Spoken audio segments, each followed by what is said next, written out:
ആമേൻ, ആമേൻ.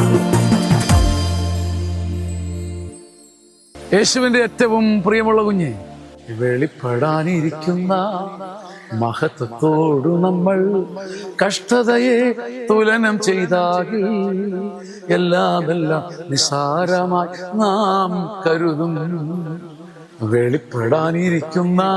വെളിപ്പെടാനിരിക്കുന്ന മഹത്വത്തോട് തട്ടിച്ചു നോക്കുമ്പോൾ, റോമാ 8:18 തട്ടിച്ചു നോക്കുമ്പം, തുലനം ചെയ്തു നോക്കുമ്പം, ഇപ്പോൾ ചങ്കുപിടപ്പിക്കുന്ന, നമ്മളെ ഞെരുക്കി കളയുന്ന, തകർത്ത് വാരിക്കളയുന്ന, കരിയില പോലെ പറപ്പിച്ച് കളയുന്ന സഹനങ്ങൾ നിസാരമാണെന്ന് കൊച്ചു പിള്ളേരെ പോലെ പറയാൻ കഴിയുമോ നിനക്ക്?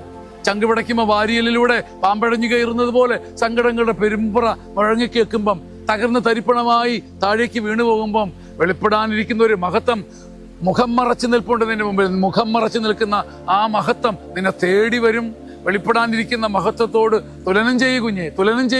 തട്ടിച്ചു നോക്ക്. നിന്റെ സങ്കടങ്ങൾ കരിയില പോലെ പറന്നു പോകുന്നത് അപ്പോൾ നീ കാണും. നീ ദൈവത്തെ മഹത്വപ്പെടുത്തുകയും ചെയ്യും. ആമേൻ, ആമേൻ, ആമേൻ.